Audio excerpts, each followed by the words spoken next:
বিসমিল্লাহির রহমানির রহিম। আসসালামু আলাইকুম। আশা করি আপনারা ভালো আছেন। খুব সুন্দর একটা দিন আজকে। কালকে রাত্রে বৃষ্টি পড়ছে, আজকে একটু ঠান্ডা ঠান্ডা, ওয়েদারও সুন্দর। এই ওয়েদারে অনেকে ঘুরতে টুরতে যায়, এখানে যায় ওখানে যায়। খুব ভালো একটা ওয়েদার, যদিও একটু বাতাস নাই কিন্তু ঠান্ডা, গরম নাই। তো আপনাদের যারা যারা নতুন নতুন পারফিউম কিনেন বা পারফিউম সম্বন্ধে মানে আইডিয়া টাইডিয়া নেন, তাদের একটা কোয়েশ্চেন থাকে। আমি দুই তিনটা দেখছি আর কি এরকম পোস্ট, যে দুইটা পারফিউমের ভিতরে আপনারা কোনটা নেবেন এটা একটু জানতে চান। আমাকেও 2 দিন আগে একটা ছেলে কমেন্ট করছে যে আসলে কোন পারফিউমটা ভালো হবে ভাইয়া, আমার একটু বলে দেন তো এই দুইটার ভিতরে। তা আমি বলে দিছি একটা। তো আজকে আর একটু ডিটেলসে আপনাদেরকেও জানাই যে আসলে জিনিসটা কি। তো আজকে আমি কম্পারিজন করব দুইটা পারফিউমের উপরে, যে দুইটা পারফিউমের ফ্ল্যাঙ্কার মোটামুটি আপনারা সবাই জানেনই। একটা হচ্ছে ওই হাওয়াসের ফর হিম, নাকি হাওয়াস আইস, কোনটা আপনাদের জন্য ভালো হবে।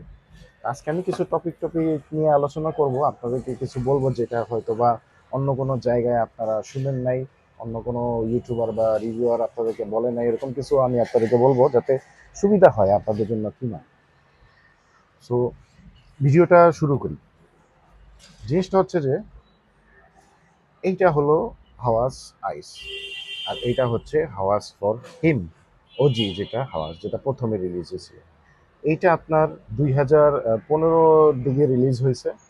এটা বলে 2016 সালে যেটা পাকোরাবান ইনভিকটাস aqua ছিল ওইটার ডুপ। দেখেন, ডুপ হইলেও এটা আগে রিলিজ হয়েছে, পাকোরাবানটা পরে রিলিজ হয়েছে। খুবই যা মানে চিন্তার বিষয় আর কি বলা যায়।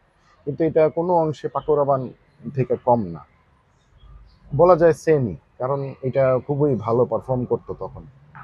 এখন এটা হচ্ছে 2024-এর ব্যাচ আমি কিনছি, এটাও 2024-এর ব্যাচ, দুইটাই একসাথে কিনা।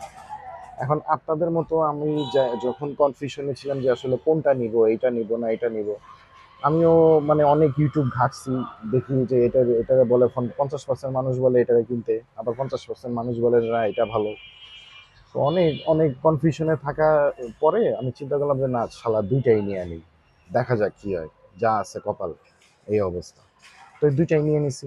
তারপরও এখন অনেক মানুষ আছে যে মনে করেন একটা পছন্দ করে, একটা কিনতে চায়, দুইটা কিনতে পারতেছে না, তাদের জন্য আজকে আমি ভিডিওটা বানাচ্ছি। তো এখন দেখেন, প্রথমে এটা নিয়ে কথা বলি, হাওয়াস ফর হিম। এটা আমি আগে স্প্রে করি। দোনোটার ভিতরে সিমিলারিটিস তো আছেই, দোনোটা দেখতেও মোটামুটি একই ডিজাইনের মতো, বক্সে কালারটা খালি ডিফারেন্স, কিন্তু একই ধাঁচের দুইটার। আমি আগে স্প্রে করছিলাম 2-3 দিন ধরে, আমি একটু ভালো অ্যানালাইসিস করার জন্য 2-3 দিন ব্যবহার করছি। এই কারণে দেখেন এরকম ভালোই শেষ হয়। জুসটা অনেক ভালো বের হয় এগুলার হাওয়াসে, মানে একবার স্প্রে করলে খুব ইন ইওর ফেস টাইপের একটা জুস বের হয়। তো দুইটার যে স্মেল, এটাতে আমি হাওয়াস ফর হিম দিছি, এটা হাতে রাখি, আর এটাতে দিচ্ছি হাওয়াস ফর আইস। দুইটাতে হচ্ছে আপনি ওপেনিংয়ে একটু ডিফারেন্স পাবেন। যেমন এটা যদি আপনি লাগান, এটাতেও সেম, আপনার নোটসগুলো সেমই। যেমন আপেল আছে, তারপরে বার্গামোট আছে, তারপরে একটু লেমন আছে। তো এটাতে স্প্রে করার পরে ওই ফলের গ্রানগুলা সুন্দর মতো আসে, মনে হয় যে আপনি ফল প্রত্যেকটা ঝুড়ির ভিতরে আছে, বিভিন্ন ধরনের ফল, ওগুলো আপনি কাটছেন মাত্র, শুধু কাটছেন। তো ওই কাটার যে গ্রানটা, ওইটা ওইটা প্রথমে আসে, কাটার পরে যে গ্রানটা হয়। এইটাতে কি ঝামেলাটা হয়, এটাতে সেম ফ্রুটগুলো আছে ঠিকই, কিন্তু এই ফ্রুটগুলো কাটার পরে আপনি যখন ওই এটা ফ্রিজে রেখে দেন, ফ্রিজে রেখে একটু পরে যখন বের করেন, বা ফ্রিজে মনে করেন আছে 1 দিন বা 2 দিন, না কাটা হোক বা যেভাবে হোক, ফলগুলো যদি আপনি রেখে দেন ফ্রিজে, বের করলে যেরকম একটা ঠান্ডা, একটু কেমন যেন বরফি একটা স্মেল আসে না, ওইটা এটার ভিতরে আসে। তো স্মেল প্রথমে ধাক্কায় আপনি এটা দুইটা ডিফারেন্স পাবেন এখানে। এটাতে একটু মিন্টের ধাক্কা আছে, এটাতে নাই। এটাতে বাবলগামি ফ্লেভার মনে হয়, মনে হয় এটা চিংগাম চিংগাম টাইপের ফ্লেভার। যখন ওই ফলের গ্রামগুলো মিলে যায় না একটা একটার সাথে, তখন চিংগাম আসলে বাবলগাম বিভিন্ন ফ্রুটস দিয়েই বানায়। তো ওই ফ্রুটসের যে গ্রানটা, ওইটা মিক্সিং হলে একটা বাবলগামি ফ্লেভার আছে। আবার আফটার 9 PM মনে করে না, 9 PM অন্য লেভেলের, ওইটা বস। তো এটাতে গ্রানটা আসে হচ্ছে এরকম। পরে যখন ড্রাই ডাউন হয় তখন যায় দুইটা সিমিলার হয়ে যায়। এখন মনে করেন আমি অফিসে যখন যাই তখন অফিসে দেখি একটা ব্যক্তি আছে হাওয়াস আইস লাগায়।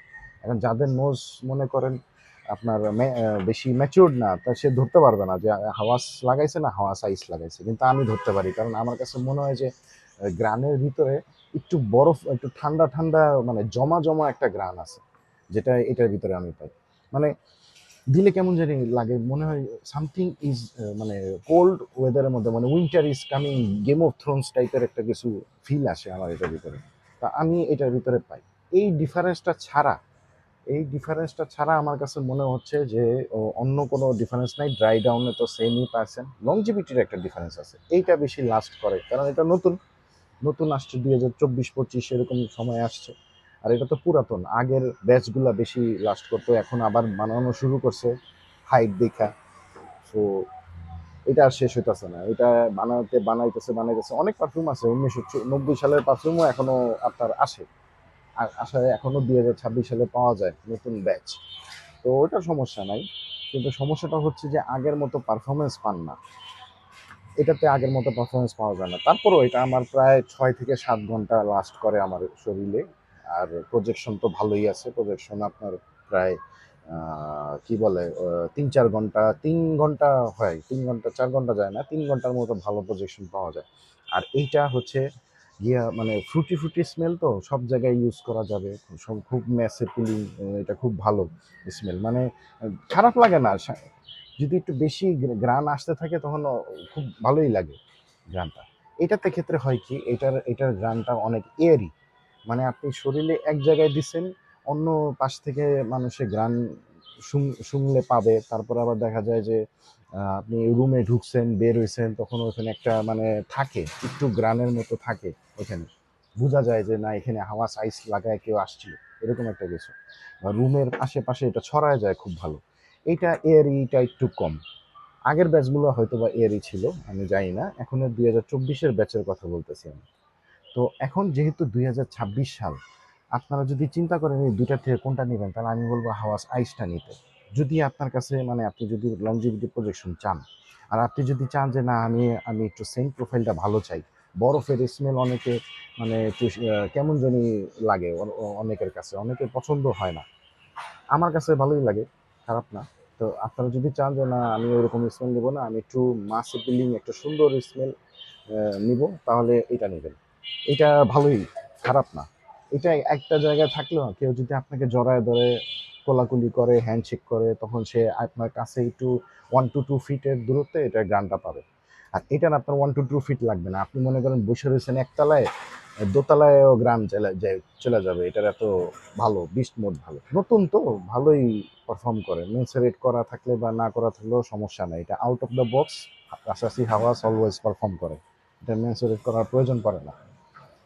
এই হচ্ছে গিয়া ঘটনা এই দুইটা পারফিউমের। এখন আপনি হলে চিন্তা করেন যে আপনি কি আসলে সুইট ভালো সেন্ট প্রোফাইলওয়ালা পারফিউম চান, তাহলে হাওয়াস নেবেন। আর যদি চান যে না আমি একটু প্রজেকশন লংজিভিটি, আমি মানুষকে বুঝাবো যে আমি আসছি রুমের ভিতরে, এরকম চান, তাহলে আইস নেবেন, কোনো সমস্যা নেই।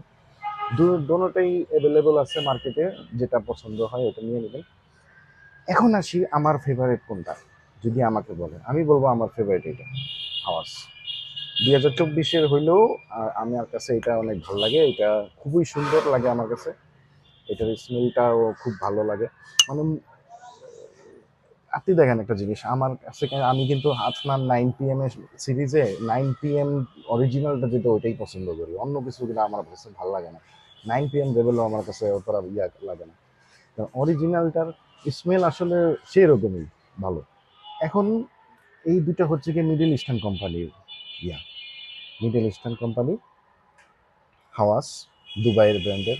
অনেকে বলবে যে না মিডল ইস্টার্ন কোম্পানি পারফর্ম করে না, ওইটা বিষয়ে আমি আরেকদিন অন্য একটা ভিডিও আপনাদেরকে বলবো। মিডল ইস্টার্নের ডিজাইনার পারফিউম কাহিনী কি, কয়েকদিন ধরে দেখতেছি মানুষ ডিজাইনার পারফিউমে বেশি ইয়া করতেছে, মিডল ইস্টার্ন পারফিউমের বেশি পারফরমেন্স পাইতেছে না ওদের কাছ থেকে। আবার অনেকে বলতেছে মিডল ইস্টার্ন পারফিউম ভালো, ডিজাইনার পারফিউম কস্টলি। আমি ওইটাও বিষয় নিয়ে কথা বলবো পরে, ঠিক আছে।